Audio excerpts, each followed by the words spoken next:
I went to his office to surprise him, but I walked in on something that destroyed my life.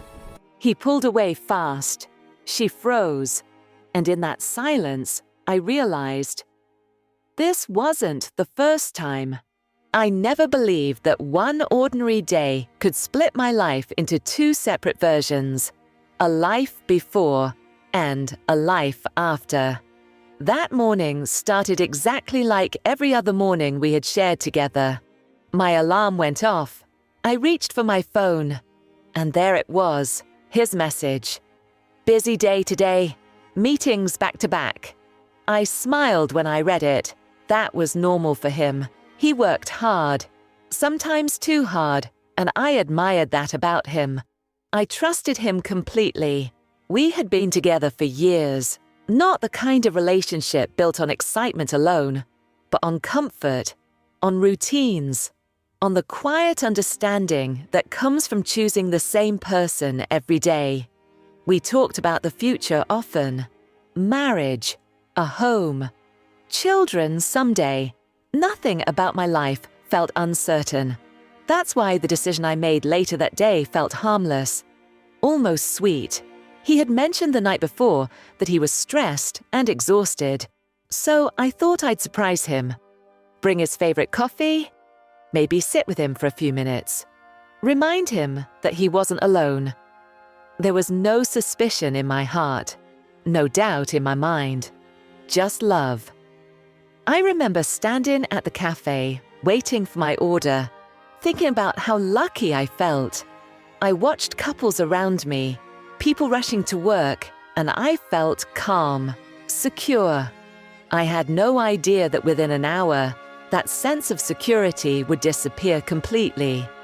When I reached his office building, everything looked normal. People walked in and out, talking on their phones, holding laptops and coffee cups. The security guard recognized me and nodded.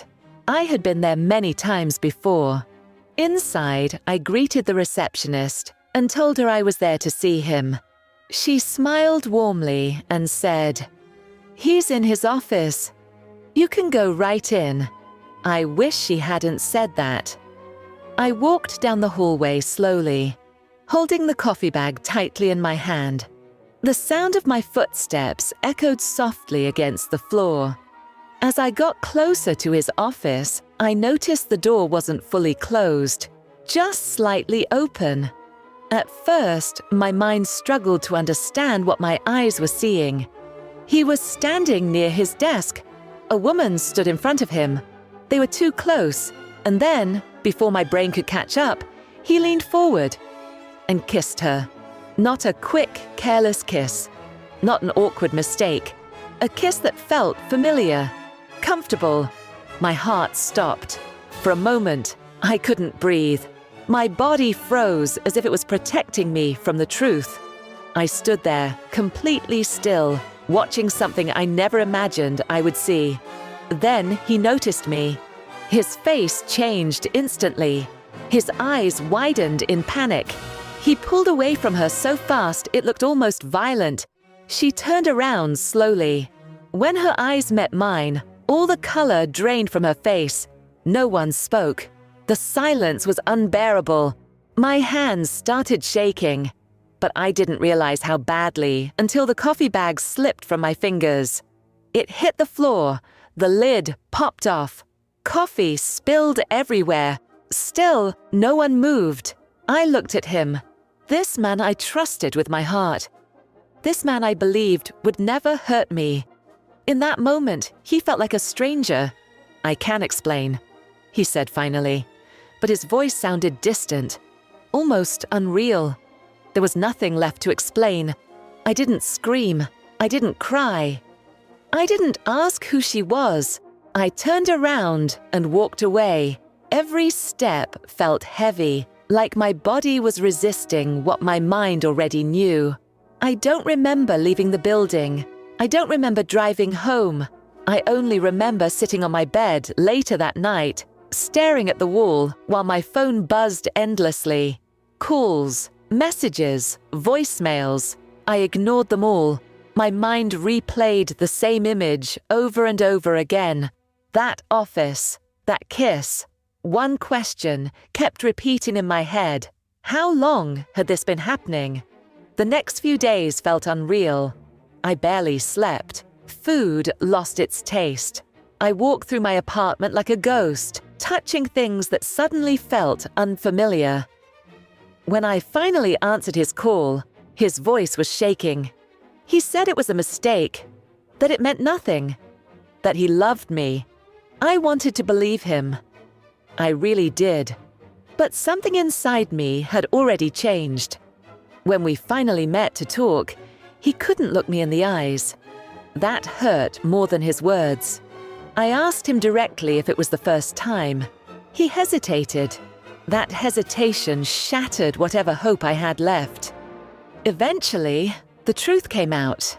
They had been seeing each other for months. Months. While I trusted him, while I planned a future with him, while I felt safe, I felt stupid. Not because I loved him, but because I never imagined he would betray me like that. Later, I learned that people at his office suspected it. Some even knew. No one told me. That realization hurt almost as much as the betrayal itself. I started replaying memories I once thought were happy. Late nights at work, missed calls, cancelled plans. All the signs I ignored because I trusted him. At first, I blamed myself. I wondered if I had changed, if I wasn't enough, if I had failed him somehow. But betrayal is not created by a lack of love.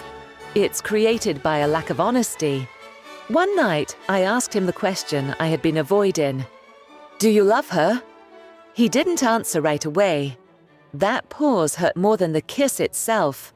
He said he didn't know. And that was the moment something inside me finally broke and began to change.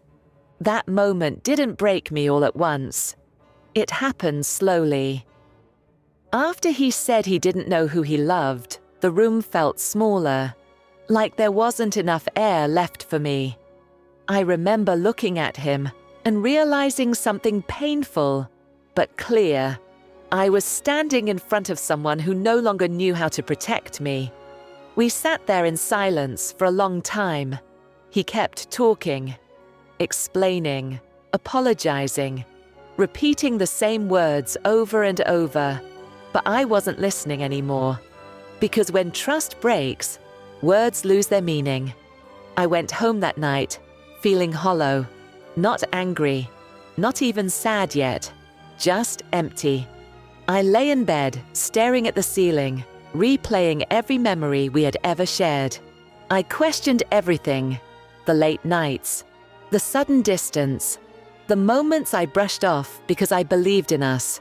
I cried quietly so no one could hear me, not because I wanted him back, but because I was mourning the future I thought we had. The next morning, I woke up exhausted, not from lack of sleep, but from emotional weight. I realized something important that day.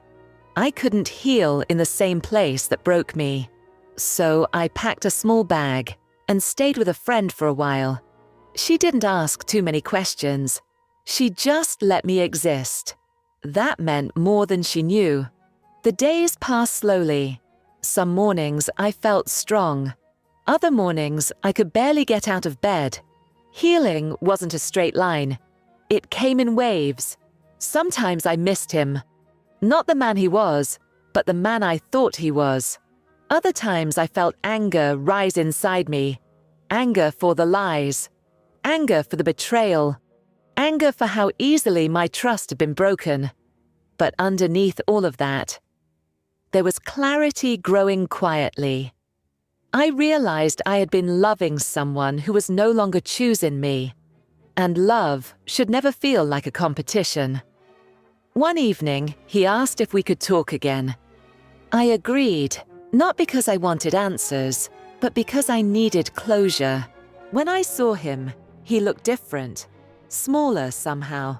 He apologized again, said he was confused, said he never meant to hurt me. I listened calmly. Then I said something I never imagined I'd be strong enough to say.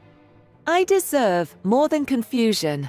He tried to argue, tried to promise things would change, but promises after betrayal sound empty.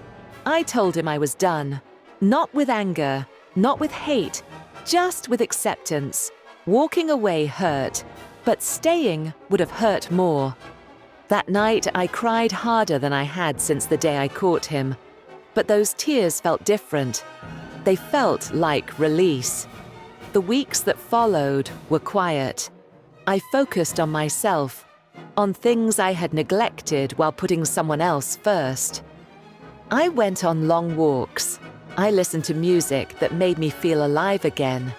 I learned how to sit with my thoughts without blaming myself. Slowly, the pain softened. I stopped checking my phone every few minutes. I stopped wondering what he was doing. And one day, without realizing it at first, I smiled again. Not because everything was perfect, but because I was healing. I learned something powerful during that time. Betrayal changes you, but it doesn't have to destroy you. It teaches you boundaries. It teaches you self-respect. It teaches you that your worth does not depend on someone else's choices. Months later, I walked past his office building. For a brief moment, my chest tightened. Then it relaxed. I realized I was no longer angry. I was free. If I hadn't gone to his office that day, if I hadn't opened that door, I might still be living a lie. And as painful as that truth was, it saved me. Today, I trust myself more than ever. I know what I deserve. I know that love should feel safe. It should feel honest. It should never make you question your value. Losing him wasn't the end of my story. It was the beginning of a better one. Because sometimes, the moment that breaks your heart is the moment that gives you your life back.